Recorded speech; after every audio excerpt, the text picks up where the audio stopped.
Oke, assalamualaikum warahmatullahi wabarakatuh. Pada kesempatan kali ini saya akan mereview sebuah software aplikasi untuk menggambar grafik ya. Apakah grafik itu adalah grafik fungsi polinomial ataupun fungsi trigonometri. Semuanya bisa kita gambar di dalam software aplikasi yang menurut saya sangat simpel untuk menjalankannya ya. Oke. Uh, Ini adalah beberapa fungsi yang bisa kita ini ya, bisa kita gunakan di dalam aplikasi. Nah, ini semuanya ini ada geometri, kemudian algebra, kemudian logik, fungsi dan kalkulus. Nah, ini semuanya ada ya. Tinggal kita gunakan perintah-perintahnya juga tinggal memasukkan aja ya, misalkan asyot, koefisien, kemudian ini vektor dan matrik juga ada, kemudian transformation, kemudian chart. Nah, jadi kita bisa menggambar grafik, kemudian di sini ada statistik, nah, fungsi probabilitas juga ada, dan banyak lagi ya. Itu bisa kalian gunakan. Dan yang terpenting adalah software ini adalah software yang gratis dan kalau kalian tidak mau download, kita bisa menggunakan secara online. Tapi pada kesempatan kali ini saya akan mempergunakan aplikasi ini untuk menggambar grafik polinomial. Jadi nanti akan kita coba untuk mempergunakan bagaimana sih menggunakan aplikasi ini untuk menggambar grafik sebuah fungsi polinomial. Dan begitu mudahnya. Oke. Yang terpenting itu ada begitu mudahnya. Inti dari apa yang saya ajarkan ini bukan menyepelekan bagaimana kita bisa membuat sebuah grafik secara manual, tapi bagaimanapun juga kita juga harus mengikuti sebuah bentuk perkembangan dari sebuah teknologi. Ini adalah sebuah aplikasi yang dikembangkan untuk mempermudah proses pembelajaran dalam hal bagaimana kita bisa menggambar grafik dengan cepat. Oke ya. Nah, misalkan yang pertama yang akan saya coba untuk presentasikan adalah bagaimana dengan mudahnya kita bisa menggambar grafik polinomial. Oke. Yang pertama, misalkan saya mempunyai sebuah fungsi ya. Fungsi polinomial linier, jadi fungsi linier. Nah, fungsi linier itu fungsi di mana derajat atau pangkat tertinggi dari variabel atau peubahnya itu adalah 1. Satu ya. Misalkan saya mempunyai 3x plus 4 misalkan ya. Ya, begitu mudahnya. Oke. Jadi kalau kita tidak menggunakan aplikasi ini, kita sebenarnya mudah juga ya kita menggambar fungsi linier itu. Kita tinggal mencari titik potong terhadap sumbu Y dan titik potong terhadap sumbu X. Kalau kita mencari titik potong terhadap sumbu Y, berarti kita mencari dengan cara X kita nolkan. Nah, kalau kita X kita nolkan berarti kalau kita mempunyai fungsi 3x plus 4, maka kalau kita X-nya itu sama dengan 0, maka Y-nya sama dengan 4. Berarti 0, 4. Kan itu ya. Kemudian kalau mencari titik potong dengan sumbu X, maka Y-nya yang kita nolkan. Berarti 0 sama dengan 3X plus 4. Berarti berapa? Berarti kan 3X min 4. 3X sama dengan min 4 kan. X-nya berapa? 4 per 3. 4 per 3 itu min 1/3. Ya, min 1/3. Ya, posisinya di sini. Bisa 4/3 ini. Min 4/3. Begitu ya. Itu mudahnya. Misalkan satu contoh lagi. Misalkan saya mempunyai min 5x ditambah atau dikurangi 7, misalkan seperti itu ya. Nah, satu. Biar nggak di sini, kita pakai tambah aja ya. Nah, biar, nah, gitu ya. Ini ya. Jadi yang biru ini adalah fungsi min 5x plus 7. Itu begitu mudahnya kita bisa menggambar sebuah fungsi linier. Kenapa dikatakan sebagai fungsi linier? Karena grafik fungsinya berupa linier atau garis lurus. Makanya dikatakan sebagai fungsi linier. Karena grafiknya merupakan garis lurus atau linier. Oke ya? Itu yang dikatakan sebagai grafik dari sebuah fungsi linier. Sekarang bagaimana kalau fungsinya itu adalah fungsi kuadrat? Ya, fungsi kuadrat. Misalkan saya mempunyai sebuah fungsi 2x kuadrat plus 4x min 6 misalkan seperti ya.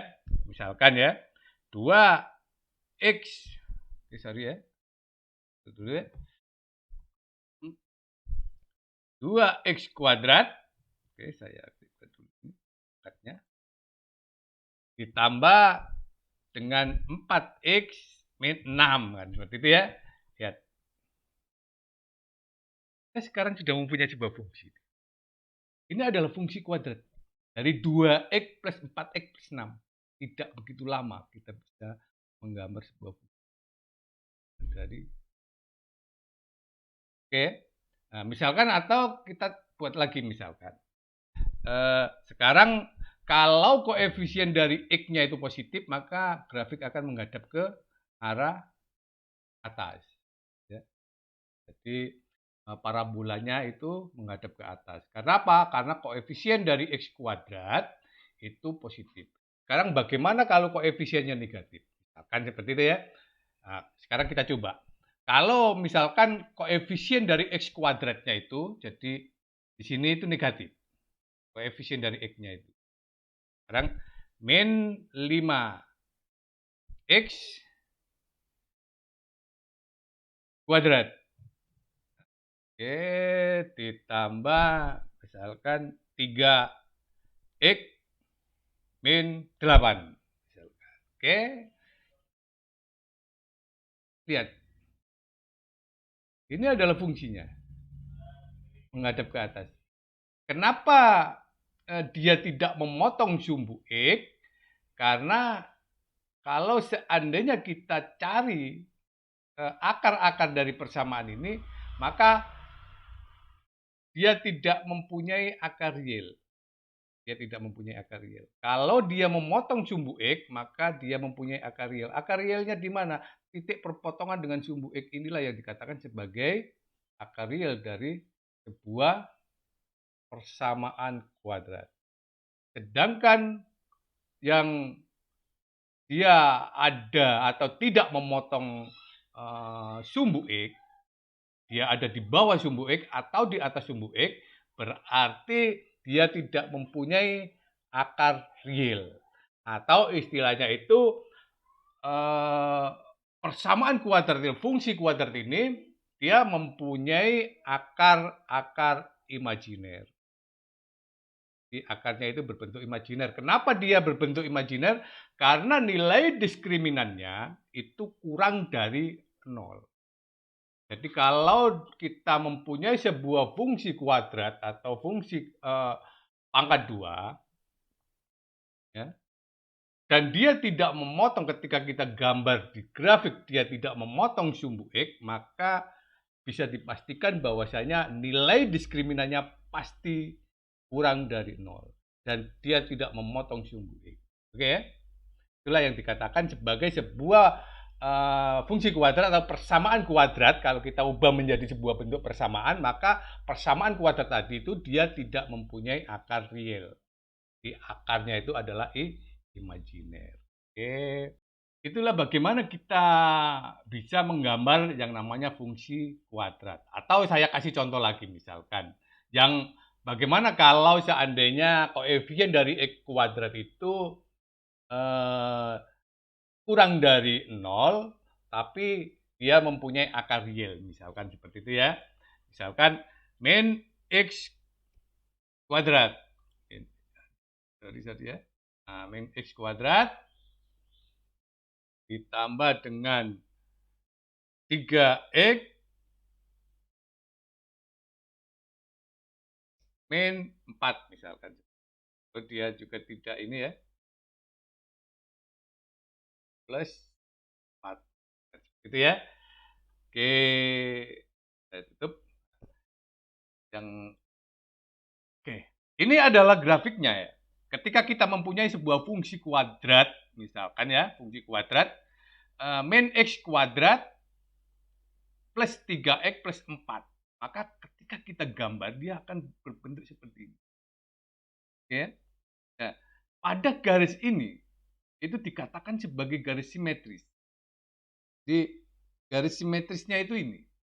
Dia garis simetris itu memotong pada titik puncak dari grafik parabola ini. Kemudian inilah yang dikatakan sebagai akar-akar realnya. Jadi titik-titik ini dikatakan sebagai akar realnya. Dia ada pada posisi X sama dengan min 1 dan X sama dengan 4. Jadi fungsi ini, jika kita mencari titik potong terhadap sumbu X-nya, maka persamaan dari min X kuadrat plus 3X plus 4 ini mempunyai akar min 1 dan 4. Real. Kemudian bagaimana ketika kita ingin mengetahui titik potong dari sebuah fungsi kuadrat itu dengan sumbu y-nya. Kita tinggal melihat ini sebenarnya kan. Kalau di sini koefisiennya 1 ya, koefisien 1.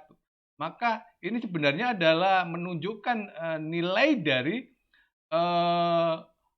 titik potong terhadap sumbu X.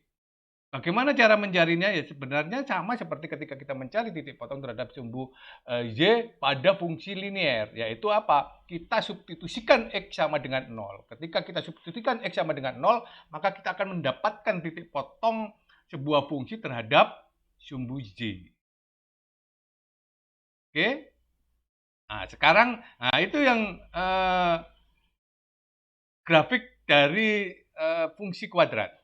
Sekarang bagaimana kalau fungsinya itu adalah misalkan fungsi kubik Pak, atau fungsi kuadratik, fungsi pangkat 3 atau fungsi pangkat 4, misalkan seperti itu ya. Maka kita juga bisa melihat sebenarnya. Kita bisa mencari di sini grafiknya. Misalkan saya mempunyai X pangkat 3 misalkan ya. Dan X pangkat 3. Ini adalah fungsi dari X pangkat 3. X pangkat 3 saja. Sekarang bagaimana kalau X pangkat 3 ini kita tambahkan dengan X 3X misalkan. Atau 3X-nya 3X kuadrat misalkan. Ya, 1. Jadi sebenarnya ya kenapa sih dikatakan sebagai fungsi, kalau fungsi kuadrat tadi dia mempunyai puncak 1. Dia mempunyai sebuah puncak 1 aja. Ya. Dia menghadap ke atas atau menghadap ke bawah sehingga mempunyai puncak nilai maksimum atau nilai minimum itu hanya 1. Tapi kalau fungsi kuadratik, fungsi kuadrat bukan, fungsi kubik atau fungsi pangkat 3, polinomial tingkat 3, itu dia mempunyai titik puncak 2. Jadi puncak bisa maksimal, bisa minimal. Jadi dia nilai ya. Oke. Nah, itu 1. Kalau misalkan saya tambah 5, Pak, misalkan. Tambah 5. Oh, 5 itu apa artinya? Oh, ternyata 5 ini adalah titik potong terhadap sumbu Y. Titik potongnya terhadap sumbu Y. Oke ya, ini titik potong terhadap sumbu Y-nya. Dengan berapa akar dari misalkan ini kita mencari akar dari persamaan X pangkat 3 plus 3X kuadrat plus 5. Akarnya itu adalah titik potong terhadap sumbu X. Titik potongnya berapa? Ini adalah akarnya. Berarti mempunyai 1 akar saja. Ya.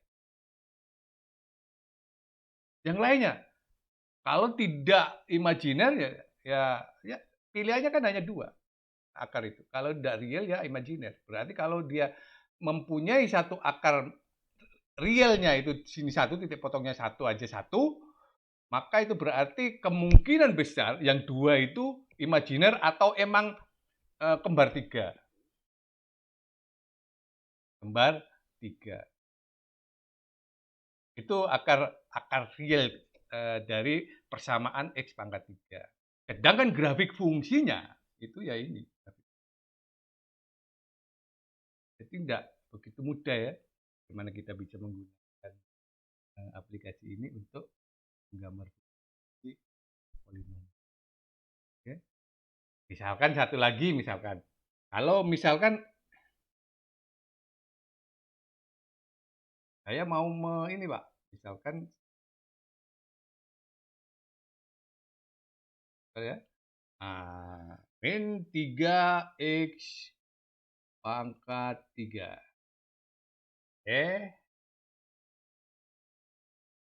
Oke, saya nonaktifkan dulu yang satu. Kita lihat. Nah, kalau negatif, ya dapatnya sini. Kalau positif tadi, koefisien dari X pangkat 3-nya, kalau negatif dia hadap ke sini. Kalau positif hadap ke sini. Ya. Kalau kita tambahkan, misalkan, kita tambah dengan kuadrat, X kuadrat, itu gimana jadinya? Nah, ada perubahan kan? Nah, agak sedikit melebar saja. Kalau ini kita tambah dengan X, misalkan, mana jadinya? Oh, tidak. Juga kan? Ada akan kelihatan puncak-puncaknya. Kemudian, misalkan kalau ini tidak ada konstantanya, dia akan memotong di titik X sama dengan 0 atau Y sama dengan 0. Nah, tapi kalau kita kasih konstanta, misalkan 8, maka grafik ini pasti akan memotong pada sumbu Y di titik 8. Atau misalkan kalau min, misalkan dia akan memotong pada sumbu X di titik min 8. Dan ini menunjukkan titik perpotongan dengan sumbu J. Oke, nah, mudah bagaimana kita bisa menggambar sebuah grafik dengan menggunakan aplikasi matematika. Nah, itu yang bisa saya sampaikan. Semoga ini bisa bermanfaat bagi kalian. Kalau kalian ingin mempelajari, silakan dipelajari. Sekali lagi, sangat banyak sekali fungsi-fungsi yang ada di software aplikasi. Oke ya, lihat finansial 3 dimensi itu juga bisa membuat grafik 3 dimensi juga. Oke. Oke. Terima kasih. Kalau ada pertanyaan silakan tulis di kolom komentar. Assalamualaikum warahmatullahi wabarakatuh.